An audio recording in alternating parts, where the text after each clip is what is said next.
ये आकाशवाणी जम्मू है। संजा खबरें च तुंदा स्वागत। पहले खास खबरें कन्नै मैं विजय बजाज। लेफ्टिनेंट गवर्नर मनोज सिन्हा होरें आखेआ जे बीएसएफ ने आम नागरिकें गी सुरक्षित माहौल देने आस्तै म्हेशा बड़ी निष्ठा कन्नै देसै दी सेवा कीती है। प्रधानमंत्री नरेंद्र मोदी ते जापान दे प्रधानमंत्री फूमियो किशिदा होरें नमीं दिल्ली च 14वें सालाना शिखर सम्मेलन च दपक्खी हितें आह्ले मुद्दें उप्पर चर्चा कीती। केंद्री मंत्री डॉक्टर जितेंद्र सिंह होरें अज्ज महाराजा गुलाब सिंह हुंदी प्रतिमा परा पर्दा गोआड़ेआ ऐ ते भारत ने हुनै तोड़ी कोविड थमां बचाऽ आह्ले 183 करोड़ 52 लक्ख टीके लाइयै इक होर उपलब्धि हासल करी लैती है। खबरें दी तफसील कोला पैह्ले इक जरूरी अपील। मुल्ख भरै च कोरोना दे मामलें च उपरोतली कमी दर्ज कीती जा'रदी ऐ, पर फ्ही बी अस अपने श्रोताएं गी अपील करने आं जे कोविड-19 थमां बचाऽ लेई 4 सखल्ले उपाएं दी पालमा बरोबर जारी रक्खो। पूरी चाल्ली टीकाकरण करोआई लैओ, मुंहै पर मास्क पाओ, समाजी छिंडे लेई इक दूए थमां 2 गज दी दूरी रक्खो ते हत्थें ते मुंहै गी साफ सुथरा रखने पर चेचा ध्यान देओ। खबरें दी तफसील कन्नै निर्मल विक्रम। अज्ज सीमा सुरक्षा बल दे 636 रंगरूट कांस्टेबलें दी अटैस्टेशन ते पासिंग आउट परेड दा आयोजन STC BSF उधमपुर च कीता गया। लेफ्टिनेंट गवर्नर मनोज सिन्हा होर कार्यक्रम दे मुक्ख परौह्ने हे ते उनें मार्च पास्ट दी सलामी बी लैती। मगरा इनें रंगरूटें गी देश सेवा ते देसै प्रति वफादारी दी सगंध बी चुकाई गेई। केंद्र शासत प्रदेश जम्मू कश्मीर दे आला अधिकारिएं दे अलावा रंगरूट जोआनें दे परिवारें बी इस कार्यक्रम च हिस्सा लैता। इस मौके बोलदे होई लेफ्टिनेंट गवर्नर होरें आखेआ जे BSF ने सदा गै पूरी निष्ठा कन्नै अपनी जिम्मेवारियें गी अंजाम दित्ता ऐ तां जे भारत दे आम बसनीकें गी इक सुरक्षित माहौल उपलब्ध होई सकै। उनें आखेआ जे BSF ने विपता दे समें च बी निस्वार्थ भावना कन्नै सरहदी ग्राएं दे बसनीकें दी सेवा कीती ऐ ते म्हेशा विकास बाद्दे आह्ले कम्में च बी बधी चढ़ियै योगदान दित्ता है। सिन्हा होरें आखेआ जे बन्ने पारा थमां चलाए जा'रदे आतंकवाद ते नारको आतंकवाद दे खतरें दे खात्मे लेई बलें बश्कार आपूं च नेड़मा तालमेल अत्त लाजमी है।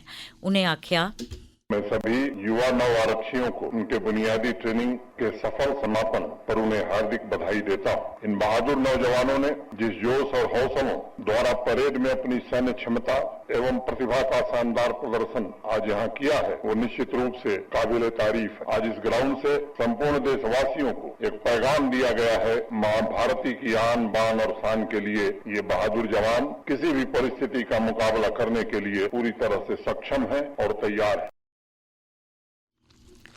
प्रधानमंत्री नरेंद्र मोदी ते जापान दे प्रधानमंत्री फूमियो किशिदा होरें आपूं च नतीजाकुन गल्लबात करदे होई दौनें मुल्खें बश्कार आर्थिक ते सांस्कृतिक रिश्तें गी अगड़ा बधाने सरबंधी तौर तरीकें पर चर्चा कीती है। श्री मोदी ते किशिदा हुंदे बश्कार डेलीगेशन सतह दी गल्लबात बी होई। दौनें नेताएं दपक्खी हितें आह्ले इलाकाई ते कुल संसारी मुद्दें पर विचार सांझे कीते तां जे हिंद प्रशांत खित्ते सने होरनें खित्तें च बी रमानदारी स्थिरता ते खुशहाली लेई दौनें मुल्खें दी सांझ भ्याली गी अग्गै बधाया जाई सकै। उनें आखेआ जे दुनिया अजें बी कोविड-19 महामारी ते एह्दे माड़े असर दा सामना करा'रदी ऐ। उनें बी आखेआ जे अजें बी कुल संसारी अर्थव्यवस्था गी वापस पटरी पर आह्नने च परेशानियां पेश आवा करदियां न। मोदी होरें जापान दिएं कंपनियें कन्नै एह् आखदे होई वादा कीता जे उंदी सरकार भारत च जापान दिएं कंपनियें दी स्थापना लेई हर मुमकिन सहयोग उपलब्ध करोआग। जापान आसेआ अगले 5 ब'रें दे अंदर अंदर भारत च 3.2 लक्ख करोड़ रपेऽ दी रास पूंजी लाई जाग। प्रेस लेई जारी अपने बयाना च प्रधानमंत्री नरेंद्र मोदी होरें आखेआ जे भारत ने दुनिया भरै दे मुल्खें लेई अपने मेक इन इंडिया अभियान तैह्त बेशुमार संभावनाएं दे भित्त खोले न। उनें आखेआ जे जापान दियां कंपनियां भारत लेई इक लम्मे अरसे थमां ब्रांड अंबेसडर न। मोदी होरें एह् बी आखेआ जे भारत दे महत्वपूर्ण प्रोजेक्टें च जापान दा साथ सहयोग म्हेशा सराह्नेजोग रेहा ऐ। उनें आखेआ जे भारत ते जापान दवै गै इक सुरक्षित भरोसेमंद ते स्थायी ऊर्जा सप्लाई दे महत्व गी खरी चाल्ली समझदे न। सड़क ट्रांसपोर्ट ते जरनैली सड़कें सरबंधी मैह्कमे दे केंद्री मंत्री नितिन गडकरी होरें इथेनॉल, मिथेनॉल, बायोडीजल, इलैक्ट्रिक, पर्यावरण दे माफिक ग्रीन हाइड्रोजन गी भविक्ख च बरते जाने आह्ले ऊर्जा दे साधन करार दिंदे होई आखेआ जे भारत गी ऊर्जा आयात करने आह्ला मुल्ख बनने दे बजाय ऊर्जा निर्यात करने आह्ला मुल्ख बनना लोड़चदा। मुंबई च अज्ज खंड ते इथेनॉल सरबंधी भारती सम्मेलन 2022 गी संबोधित करदे होई उनें आखेआ जे करसानें गी गरीबी चा बाहर कड्ढने लई अन्नदाता दे बजाए ऊर्जादाता बनाया जाना लोड़चदा। गडकरी होरें आखेआ जे मुल्क मौजूदा समें च 465 करोड़ लीटर एथेनॉल दी पैदावार करा करदा है। उनें एथेनॉल तैयार करने आह्ली सभनें खंडू दिएं फैक्ट्रिएं पर जोर पाया जे ओह् अपने परिसर दे अंदर ते होरनें इलाकें च भी इथेनॉल पंप खोलन तां जे 100% इथेनॉल कन्नै चलने आह्ले स्कूटरें, आटो रिक्शें ते गड्डिएं गी बाजारें च आह्नेआ जाई सकै। उनें आखेआ जे एह्दे कन्नै इथेनॉल दी खपत बधग, प्रदूषण घट्ट होग, भारत आसेआ कीता जाने आह्ला ऊर्जा दा आयात घटग ते कन्नै ग्राएं च लोकें गी कम्म रोजगार भी हासल होग। प्रधानमंत्री नरेंद्र मोदी ते आस्ट्रेलिया दे प्रधानमंत्री स्कॉट मॉरिसन हुंदे बश्कार कल वर्चुअल वार्ता होग जेह्दे च दौनें मुल्खें च बक्ख-बक्ख सैक्टरें च आपसी साथ सहयोग बधाने उप्पर गल्लबात होग।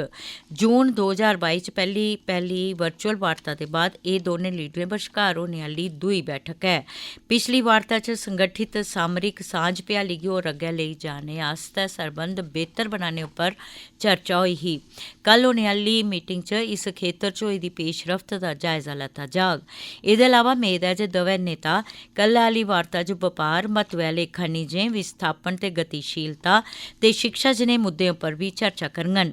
सितंबर 2021 च प्रधानमंत्री मोदी ते आस्ट्रेलिया दे प्रधानमंत्री स्कॉट मॉरिसन हुंदे बश्कार वाशिंगटन डीसी च मुलाकात होई ही। एह् खबरां तुस आकाशवाणी जम्मू थमां सुना'रदे ओ। बाकी दी खबरें कन्नै विजय बजाज।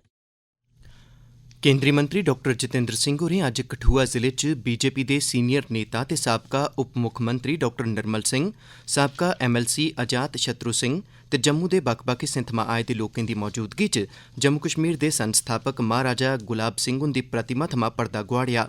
इस मौके हटली मोड़ थमां लेइयै लखनपुर तोड़ी इक रैली बी कड्ढी गेई। इस प्रतिमा गी लखनपुर दी म्युनिसिपल काउंसल पासेआ 1 करोड़ 50 लक्ख रपे दी लागता कन्नै बनाया गेदा है, जिसी प्रसिद्ध मूर्तिकार पद्मश्री रविंदर जम्वाल होरें पित्तल धातु कन्नै तैयार कीते दा है। प्रतिमा आह्ले चबूतरे गी सजाने ते राष्ट्री झंडा चढ़ाने आस्तै चबूतरे गी बनाने दा कम्म जारी है। इस मौके बोलदे होई डॉक्टर जितेंद्र सिंह होरें आखेआ जे 70 ब'रें परैंत महाराजा गुलाब सिंह होरें गी लोड़चदा सम्मान थ्होएआ है, जिनें 75 लक्ख रपेआ देइयै इस राज्य गी बरतानवी शासकें कोला खरीदेआ हा। उनें अग्गें आखेआ, डोगरा साम्राज्य के संस्थापक महाराजा गुलाब सिंह की मूर्ति का विमोचन होया है। इत्थों लगभग 2 बरे पहले डोगरा राज की स्थापना हुई थी। महाराजा रणजीत सिंह और राजा गुलाब सिंह की ताजपोशी की, जिहड़े बाद महाराजा गुलाब सिंह के नां कन्नै जाने गए। ते जिन्ने भी साढ़े डोगरे राजा है अपने समय कोला अगे एक बड़े विजनरी सोच लईए, भविख की सोच लईए, भावें वो इरीगेशन का काम, सिंचाई का काम, शिक्षा संस्थान स्थापित करने का काम, न्याय देने का काम, उन्हें जम्मू कश्मीर प्रदेश की सेवा की। केंद्र सरकारै बक्ख-बक्ख राज्यें ते केंद्र शासित प्रदेशें गी अजें तगर 183 करोड़ 52 लक्ष शा मते कोविड रोधी टीके उपलब्ध करोआई दित्ते दे न। राज्यें लेई सिद्धी खुश खरीद आह्ली श्रेणी तैह्त केंद्र सरकार ने एह् वैक्सीनां भलेआं मुफ्त उपलब्ध करोआईआं न। सेहत मंत्रालय ने आखेआ जे अजें तगर राज्यें ते केंद्र शासित प्रदेशें कश 17 करोड़ शा मते टीके उपलब्ध न। मंत्रालय मुजब केंद्र सरकार पूरे देसै च टीकाकरण अभियान दी रफ्तार ते दायरा बधाने आस्तै वचने बज्झी दी ऐ। भारत सरकार दे सूचना ते प्रसारण मंत्रालय दे खेतरी आउटरीच ब्यूरो पासेआ आयोजित आज़ादी का अमृत महोत्सव तैह्त इक 3 रोज़ा मल्टीमीडिया एग्जीबिशन दा सांबा जिले दी केली ग्राउंड च उद्घाटन कीता गेआ।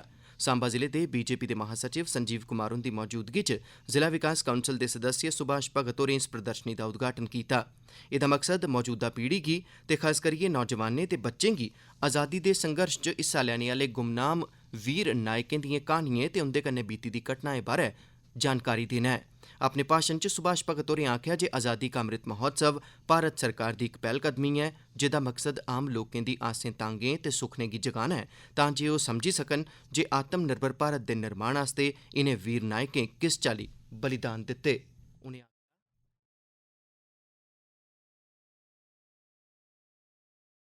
एग्जीबिशन है मल्टीमीडिया एग्जीबिशन 3 दिन के लिए सांबा के कैली ग्राउंड में ऑर्गेनाइज किया जा रहा है। ये regional outreach bureau, ministry of information and broadcasting, government of India की तरफ से ऑर्गेनाइज किया जा रहा है और इसका खास मकसद है कि आज़ादी का अमृत महोत्सव के बारे में आम लोग हैं उनके बीच में इसका संदेश पहुँचे और आज़ादी के अमृत महोत्सव को एक जन भागीदारी के रूप में जन आंदोलन बनाया जाए।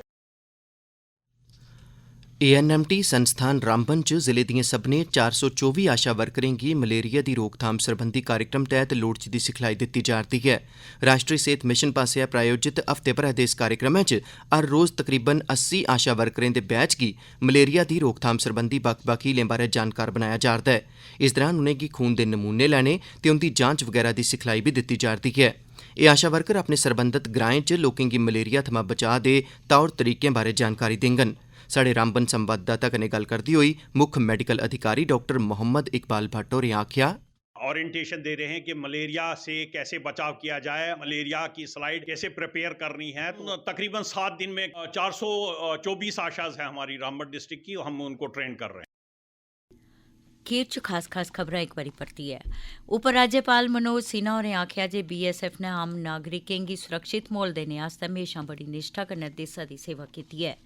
प्रधानमंत्री मोदी ते जापान दे प्रधानमंत्री फूमियो किशिदा होरें नमीं दिल्ली च 14वें सालाना शिखर सम्मेलन च दपक्खी हितें आह्ले मुद्दें पर चर्चा कीती। केंद्री मंत्री डॉक्टर जितेंद्र सिंह होरें अज्ज महाराजा गुलाब सिंह हुंदी प्रतिमा उप्परा पर्दा गुआड़ेआ ते भारत ने हुनै तोड़ी कोविड थमां बचाऽ आह्ले 183 करोड़ 52 लक्ख टीके लाइयै इक होर उपलब्धि हासल कीती ऐ। एह्दे कन्नै गै खबरें दा एह् बुलेटिन खत्म होएआ।